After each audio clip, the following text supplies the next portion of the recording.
Hello and welcome to SPMIS Academy. Today we will analyze important newspaper articles of 17th April 2023.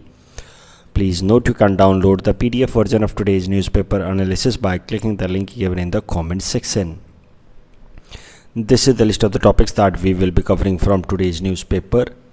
The first article is a quote that is given by Dr. B.R. Ambedkar. Caste system is not merely division of labor, but it is division of laborers also. तो जैसा कि हमने पहले ही decide किया है कि हर Monday को हम लोग एक कोट डिस्कस करेंगे और उसके बेसिस पे आंसर राइटिंग प्रैक्टिस करेंगे. सो ये कोट जो आज हम डिस्कस करने जा रहे हैं, it is important from paper one essay perspective, also important from our syllabus GS paper one Indian society point of view. So doctor B R Ambedkar और महात्मा गांधी के जो व्यू पॉइंट्स थे रिगार्डिंग कास्ट सिस्टम वो बिल्कुल अपोजिट थे. Mahatma Gandhi was somehow in favour of caste system, but he did not call it caste system. Rather, he would call Varna system. He would say caste system is a degenerated format of Varna system which entails discrimination on the basis of the Varnas. Otherwise, if you do away the discrimination associated with the different Varnas, then there is no problem with that. तो सरल भाषा में कहें तो महात्मा गांधी वर्ण system के favour में थे, क्षत्रिय, ब्राह्मण, या सरल भाषा में कहें दूसरे भाषा में तो profession on hereditary basis was justified by Mahatma Gandhi. जबकि वहीं doctor B R Ambedkar was completely against the idea of profession being decided on the hereditary basis. उसी कॉन्टेक्स्ट में doctor B R Ambedkar sahab ने ये कोट दिया है, the caste system is not merely a division of labour, it is also division of labourers. ये सिर्फ काम नहीं बांटता है, काम करने वाले लोगों के बीच में भी भेदभाव करता है. Civilized society undoubtedly needs division of labor, but no civilized society is division of labor accompanied by this unnatural division of laborers into watertight compartment. It is a hierarchy in which the division of laborers are graded one over other. Problem ये है, दुख की बात ये है, doctor B R Ambedkar कह रहे हैं कि एक तो काम के बेसिस पे लोगों को, समाज को बांटता है और उसके बाद कुछ काम को हायर ग्रेड का बताता है, कुछ काम को लोअर ग्रेड की तरह असाइन करता है, and that leads to discrimination also. तो अब ज़रा समझते हैं गांधी जी के क्या व्यू पॉइंट थे. तो देखिए, Mahatma Gandhi was a devout Hindu and he believed in Sanatan Hindu tradition, and that is why he accepted varna system in Hinduism. कि एक पर्टिकुलर फैमिली में अगर आप बॉर्न हुए हैं तो आपको उसी फैमिली के ट्रेडिशन को आगे लेकर के जाना चाहिए और उस फैमिली में जो भी प्रोफेशन प्रैक्टिस किया जा रहा है फॉर लाइवलीहुड, आपको वही प्रैक्टिस करना चाहिए. हाँ, महात्मा गांधी ने कास्ट सिस्टम और वर्ना सिस्टम में डिस्टिंक्शन जरूर किया. उन्होंने कहा कि देखिए, over a period of time varna system has got degenerated and it has led to discrimination on the basis of the work that we do. जबकि कोई काम छोटा नहीं होता, बड़ा नहीं होता. This is known by the Gandhian philosophy of dignity of labour, कि हर काम इम्पॉर्टेंट है, इक्वली इम्पॉर्टेंट है. कोई सफाई कर रहा है तो वो काम इनफैक्ट ज़्यादा इम्पॉर्टेंट है और हर एक इंसान को हर एक काम की डिग्निटी को आइडेंटिफाई करना चाहिए.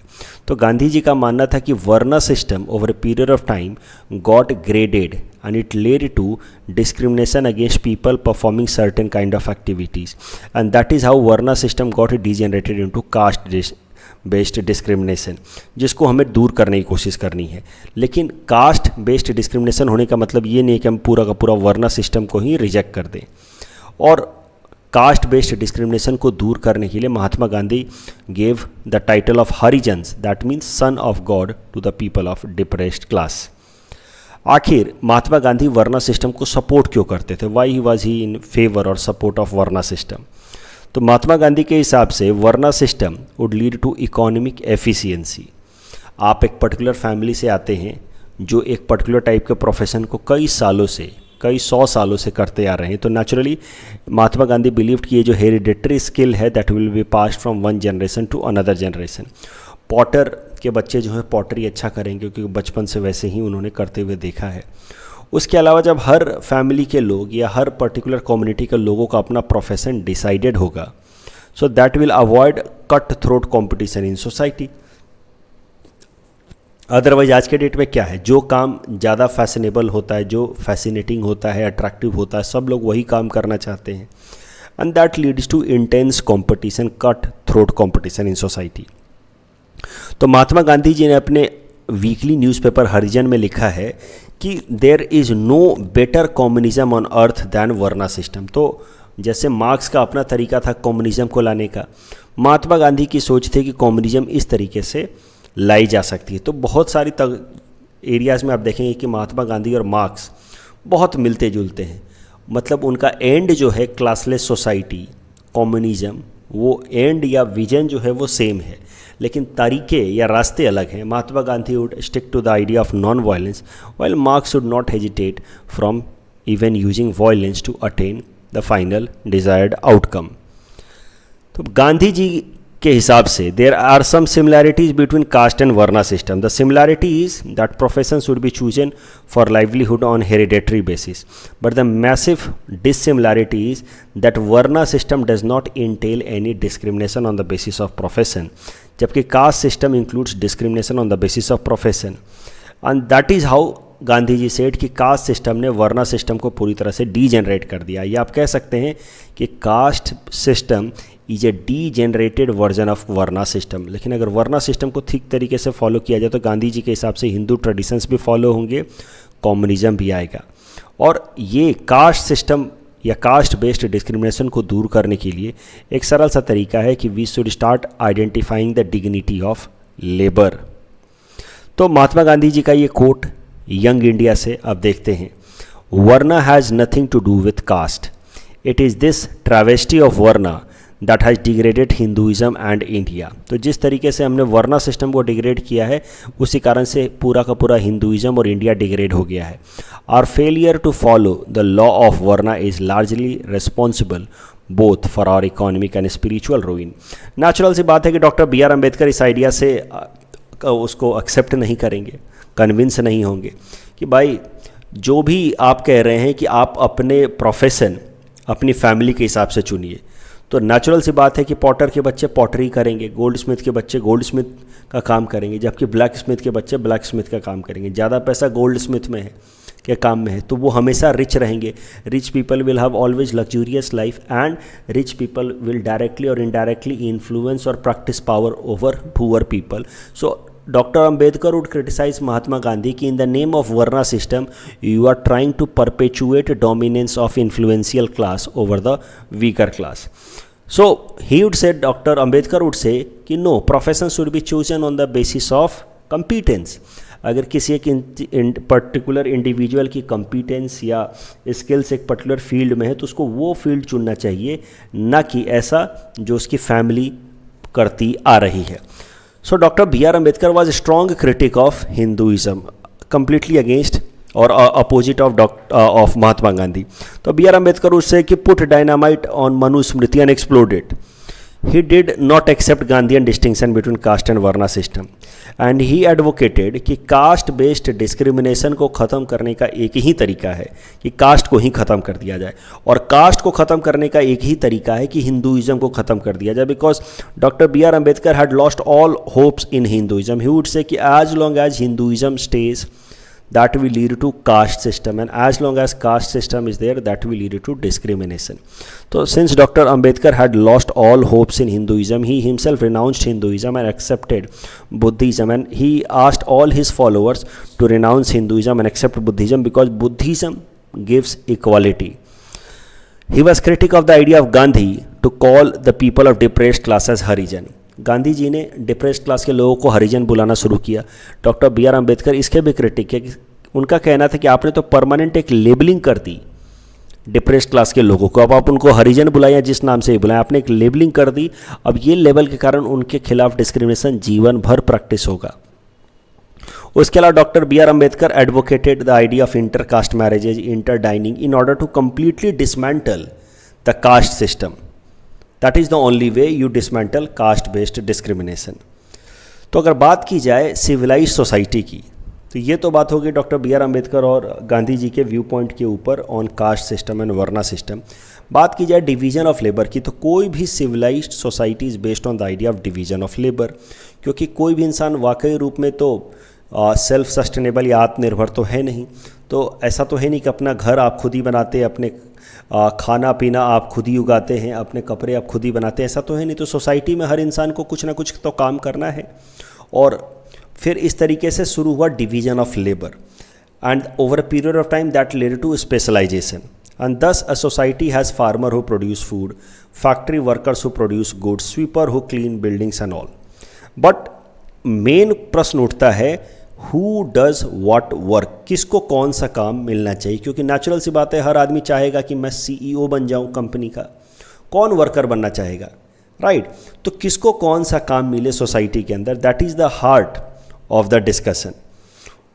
Another question is कि why the factory workers are paid less as compared to CEO? Why women laborers are paid less, or why women labor at home are not remunerated? Why women are expected to work at home? तो काम तो वो भी है. तो मुद्दा ये है कि काम तो हमने डिवाइड कर दिया समाज में, लेकिन जो लोग we have decided also somehow that these are low grade jobs और इसके लिए कम सैलरी मिलनी चाहिए. कम सैलरी मिलेगी तो you will have poor life style and you will always be subjected to power by those who earn higher salary. तो इसी पे अम्बेडकर का व्यू था कि जिस तरीके से हिंदुइज्म ने डिवीजन ऑफ लेबर किया है, that is not A division of labour but division of labourer, समाज को बांट दिया है. Otherwise, Ambedkar was also of this view. He also acknowledged this view that division of labor is necessary for society. Division of labor तो चाहिए, but caste has gone much beyond that. It has not just divided the labor, it has divided laborers also, right? For example, caste system works on the principle of heredity. That means if father is a doctor, the son is also will act as a doctor, irrespective of the talents and all. And दस the principle of इंडोगैमी. तो जब एक particular तरह के लोग एक particular तरह का प्रोफेशन प्रैक्टिस करेंगे तो नेचुरली इसको सस्टेन करने के लिए क्या करना होगा, इंडोगैमी प्रैक्टिस करनी होगी. मतलब उस पर्टिकुलर कम्युनिटी के अंदर ही मैरिजेज होने होंगे. Otherwise doctors will start marrying with businessman, then you see the next generation will practice medical और business, that would be a confusion. तो डॉक्टर अम्बेडकर से इसके जिस तरह के आइडियाज़ महात्मा गांधी सजेस्ट कर रहे हैं उससे इंडोगैमी प्रैक्टिस करके ही मेंटेन किया जा सकता है. और इस तरीके से there will be water tight compartment in society and that will lead to division of labourers. और उसके अलावा अम्बेडकर साहब कहते हैं कि महात्मा गांधी के आइडिया में एक और समस्या है. डिवीजन ऑफ लेबर तो आपने कर दिया on the basis of profession and hereditary, लेकिन डिवीजन ऑफ लेबर करने के बाद अलग अलग तरह के काम करने वाले लोगों को अलग अलग तरीके से ग्रेडेड भी किया जाता है. Gradation of these divisions, some work are consider to be superior while others are called to be or considered to be inferior. That is the problem because the inferior works ultimately leads to discrimination. And in that context only French anthropologist, इनका नाम आप लिख सकते हैं एस्से में, Louis Dumont says कि over a period of time the concept of purity and pollution has emerged in caste system. जो अपर वर्णा के लोग हैं उनको कहा गया ये प्योर हैं, जो लोअर वर्णा के हैं उनको कहा गया कि ये पॉल्यूटेड हैं. That ultimately led to the practice of untouchability also. तो ये सब हो गए गांधी और अंबेडकर के व्यू पॉइंट में काफ़ी सारे डिफरेंसेस. अब ये एक और कॉन्सेप्ट देख लेते हैं. जब बात चली रही है कास्ट की तो एक कॉन्सेप्ट देख लेते हैं, concept of Sanskritisation by sociologist M N. Srinivas.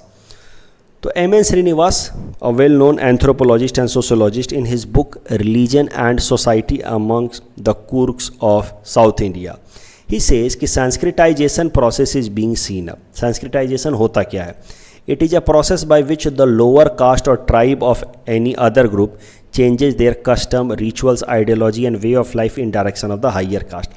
जब सो कॉल्ड लोअर कास्ट के लोग हैं वो अपने तौर तरीके रहन सहन हायर कास्ट की तरह करना शुरू कर दे. For example starting wearing sacred thread, denying use of meat and liquor, observing endogamy, prohibition of widow remarriages. तो ये सब चीज़ें अगर वो प्रैक्टिस करने लगे तो that kind of phenomena is known as Sanskritisation. और आजकल लोअर कास्ट या लोअर कास्ट कम्युनिटी में संस्कृताइजेशन देखा जा रहा है. क्यों? क्योंकि lower caste also wants to be more acceptable. Lower caste also don't want to be discriminated, so they are practicing the culture और customs followed by the so called upper class. लेकिन फिर professor M.N.. Srinivas ये भी कहते हैं कि Sanskritisation से social mobility आई नहीं है. ऐसा नहीं है कि these people have been accepted in the upper class and there have been a mixup between the two communities. थोड़ी बहुत अगर मिक्सअप हुआ भी है, थोड़ा बहुत सोशल मोबिलिटी आया भी है, तो that is not because of the Sanskritisation itself but because of other factors like economic wellbeing, political power and education. जो लोअर क्लास के लोग हैं, लोअर कास्ट के लोग हैं, they are also now economically well off, politically more connected, more educated, and that has led to some sort of social mobility but not because of Sanskritization. उल्टा professor M.N. Srinivas साहब कहते हैं कि Sanskritization did not guarantee higher stature to these people in society. That itself shows कि how much these people are excluded or discriminated on the basis of caste system. तो इस topic के basis पे ये मेंस प्रैक्टिस क्वेश्चन हमने आपको दिया है, caste is not just a social system but a structure that stifles economic transformation. अब ये सवाल जीएस पेपर 1 में आ सकता है, ये सवाल जीएस पेपर 3 में आ सकता है इंडियन इकोनॉमी में। दोनों मिक्स करके ये आंसर मैंने आपको यहाँ दिया है, मैंने लिख दिया है आंसर, पूरा मैं पढ़ूंगा नहीं। जिस स्टूडेंट को लगता है कि वो जवाब खुद से अटेम्प्ट कर सकते हैं वो खुद अटेम्प्ट करें, जिनको थोड़ा बहुत कन्फ्यूजन है वो आंसर पढ़ के अटेम्प्ट करें, लेकिन ज़रूरी है कि अटेम्प्ट करें। अब एक ज़रूरी अनाउंसमेंट आप सबके लिए, जैसा कि हमने लगभग 1 सप्ताह पहले कहा था कि हम डेली बेसिस पे आपको 2 प्रैक्टिस क्वेश्चन देंगे और उसका इवैल्यूएशन भी करेंगे, राइट। उसके लिए हमने आप सबका डिटेल्स भी मांगा था। तो अब आज से वो प्रोसेस शुरू हो रहा है। तो ये तो क्वेश्चन मैंने खुद लिख दिया आपके लिए ताकि आप पढ़ें और सीखें। ये आपको अटेम्प्ट करना है लेकिन सबमिट नहीं करना है। सबमिट करने वाले क्वेश्चंस फॉर इवैल्यूएशन यहाँ दिया हुआ है, question number 1 and second question for evaluation ये है। तो 2 क्वेश्चन जो आज इवैल्यूएशन के लिए आपको सबमिट करने हैं वो ये 2 हैं, राइट। अभी कैसे सबमिट करना है और क्या उसके नियम हैं वो भी ज़रा सुन लीजिए। आज के सवाल यानी कि 17 तारीख के सवाल, 17 अप्रैल के सवाल 18 अप्रैल के रात 12 बजे तक सबमिट हो जाने चाहिए। आज के सवाल कल तक सबमिट हो जाने चाहिए, उसके आगे वो सबमिट नहीं होंगे। वैसे ही 18 के सवाल 19 की रात तक, 19 के सवाल के जवाब 20 की रात तक, तो आज के सवालों के जवाब कल रात तक, कल के सवालों के जवाब परसों रात तक, ऐसे 1 दिन का आपको टाइम मिलेगा जवाब सबमिट करने का। जो भी आपका जवाब होगा, जैसे question number 1 and question number 2, दोनों जवाब एक ही पेज पे लिखना है या एक ही पीडीएफ बना करके सबमिट करना है। 4-5 पेजेज होंगे लेकिन दोनों का मिला करके एक ही पीडीएफ बनेगा। ये नहीं कि क्वेश्चन नंबर 1 का पीडीएफ अलग, क्वेश्चन नंबर 2 का पीडीएफ अलग, नो, एक ही पीडीएफ होगा, single PDF for both answers. और कैसे किस ऐप में उसको सबमिट करना है, कैसे लॉगिन करना है, क्या करना है, उसको समझने के लिए एक छोटा सा डेमो वीडियो हमने कमेंट सेक्शन के लिंक में अटैच कर दिया है, उसको जाकर के देख लीजिए। कैसे आपको लॉगिन करना है ऐप में, कैसे आपको अपने आंसर सबमिट करने हैं और कैसे वो आपको चेक होकर के मिल जाएगा, वो सब डिटेल के लिए छोटा सा डेमो वीडियो आप जाकर के कमेंट सेक्शन के दिए हुए लिंक से देख लीजिए। The next article is about Uttar Merur inscription and this topic is important from our syllabus GS paper 1 culture point of view। उत्तर मेरूर की बात की जाए तो छोटा सा शहर है दैट इज सिचुएटेड और located near Chennai. Originally Pallava king Nandivarman II established it as a Brahmadev village in somewhere close to 1750 AD.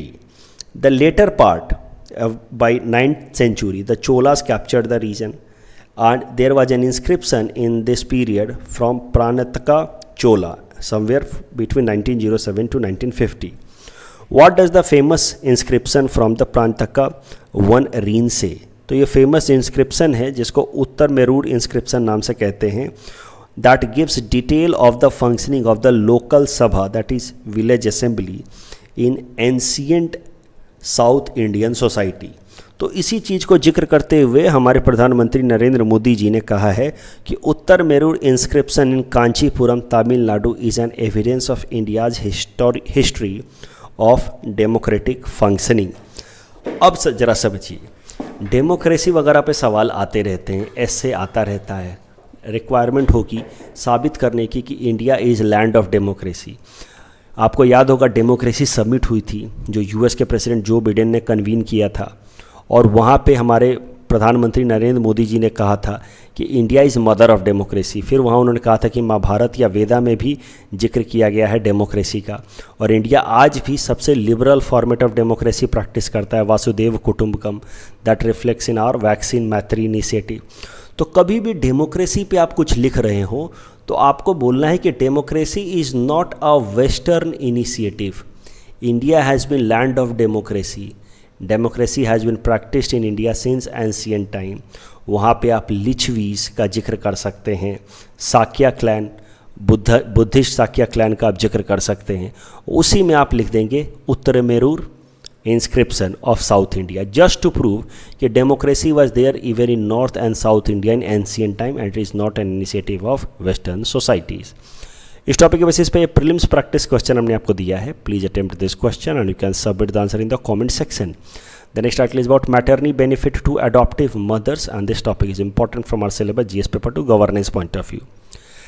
देखिए, जो भी प्रेग्नेंट वेमेन हैं उनके लिए कानून लाया गया था मैटरनिटी बेनिफिट एक्ट 1961, क्योंकि आप ही ज़रा सोचिए मुख्य कारण क्या है विमेन का लो इकोनॉमिक पार्टिसिपेशन का।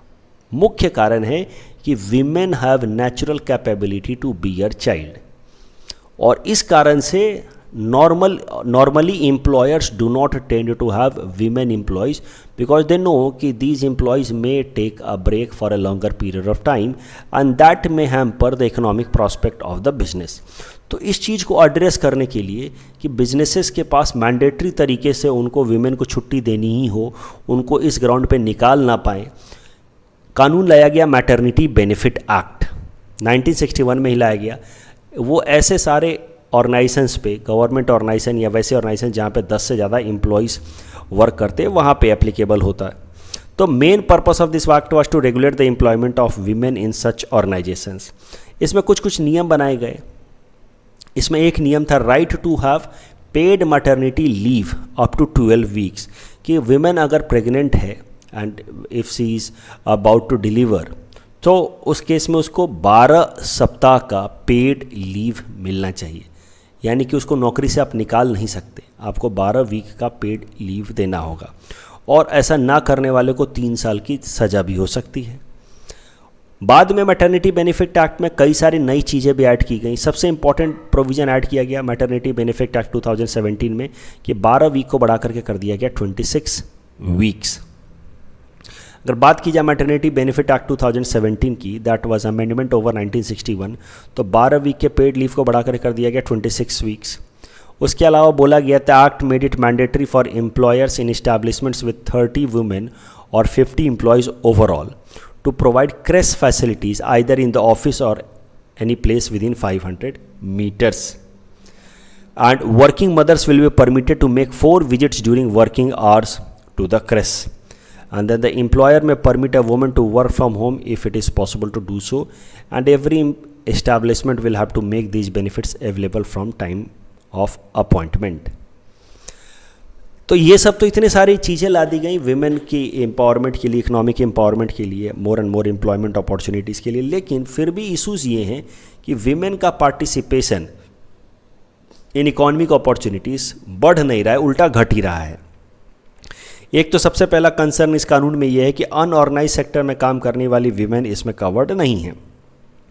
हाँ, उनके लिए अलग से इनिशिएटिव है, प्रधानमंत्री मातृत्व वंदना योजना है अनऑर्गेनाइज सेक्टर की वीमेन के लिए, बट उनको इस स्कीम के अंतर्गत या मैटरनिटी बेनिफिट एक्ट के अंतर्गत कोई बेनिफिट नहीं है। Even 5 years after the amendment, that is since 2017, the act is yet to deliver positive impact on job opportunities for women. उल्टा ऐसा मानना है कि ये जो कानून है ये विमेन के इकोनॉमिक अपॉर्चुनिटीज़ या एम्प्लॉयमेंट अपॉर्चुनिटीज़ के अगेंस्ट काम कर रहा है। कैसे? तो अब कोई भी organisation normally it is very circumspective in appointment of women because they know if we appoint them especially in the reproductive age, तो it is quite possible कि they may go or may get pregnant, and in that case they will have to pay 26 weeks of paid leave that no private organization which run mainly for profit would like to have. तो इतना stringent provision लाने के कारण शायद से it is acting negatively as far as employment opportunities for women is concerned. And even after maternity, women face several challenges like 30% of the women have cited wage cuts. अगर उनको दोबारा job पे रखा भी जाता है, बुलाया भी जाता है, तब भी ज़्यादातर केसेस में वेज कट्स कर दिए जाते हैं। अभी करंट मुद्दे पे आते हैं। देखिए, अगर मैटरनिटी बेनिफिट एक्ट देखा जाए तो उसका सेक्शन 5 सब क्लॉज 4 कहता है कि अगर कोई वुमन किसी बच्चे को अडॉप्ट करती है तो उस केस में उसको क्या बेनिफिट्स मिलेंगे वो ज़रा देखिए। तो अगर कोई वुमन बच्चे को अडॉप्ट करती है और वो बच्चा 3 महीने से छोटा है तो उस केस में उस वुमन को 12 वीक का पेड लीव मिल सकता है। You see 12 weeks leave for mothers adopting a child below age of 3 months. इसी को लेकर के मौजूदा केस है, एक PIL फाइल किया गया है सुप्रीम कोर्ट में कि ये जो सेक्शन 5 सब क्लॉज 4 है कि अगर कोई अडॉप्ट करती है विमेन किसी बच्चे को और वो भी 3 साल से छोटा बच्चा है तो उसको 12 वीक का पेड लीव मिलेगा। किस ग्राउंड पे चैलेंज किया गया है कि ये जो पर्टिकुलर प्रोविज़न है it is arbitrary and discriminatory. ये 12 वीक क्यों, जब हर एक वीमेन को 26 वीक का मिल रहा है तो अडॉप्ट करने के केस में 12 वीक क्यों, और 3 महीने का जो क्राइटेरिया है वो किस बेसिस पे लाया गया है। तो it is basically violating the fundamental right provision that there should be no discrimination, there should be equality, but this particular provision acts or appears to be arbitrary as per the litigants and that is why ये PIL file किया गया supreme court में। Supreme court ने ये PIL accept भी कर लिया है। इस टॉपिक के बेसिस पे प्रीलिम्स प्रैक्टिस क्वेश्चन हमने आपको दे रखा है। Please attempt this question and you can submit the answer in the comment section. The next article is about Maharshi initiative. Simple सा इनिशिएटिव है, प्रीलिम्स पर्सपेक्टिव से इंपॉर्टेंट है, देख लेते हैं, क्या पता पीटी में सीधा सीधा पूछ ले। महर्षि initiative, millet and other ancient grains international research initiative.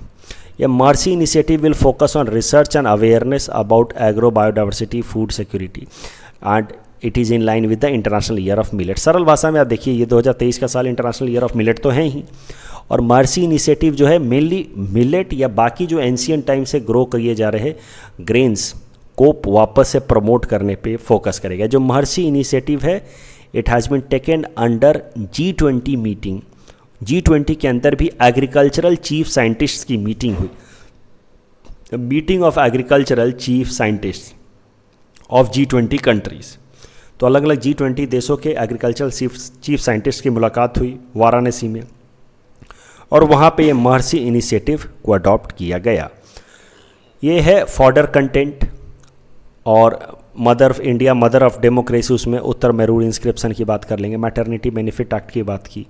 कभी मान लीजिए कि मिलेट की बात चले या G20 इनिशिएटिव्स में क्या क्या इंपॉर्टेंट इनिशिएटिव्स लिए गए हैं तो वहाँ पे महर्षि इनिशिएटिव वगैरह कोट कर सकते हैं। कल जो हमने आपको प्रैक्टिस क्वेश्चन दिया था ये वाला सवाल पार्लियामेंट्री कमिटीज़ में, इसमें पहला छोड़ करके बाकी दोनों स्टेटमेंट सही हैं। और बुद्धा एंड हिज धम ये बुक लिखी गई है by doctor BR Ambedkar. That's all from our side for today. Thanks for watching.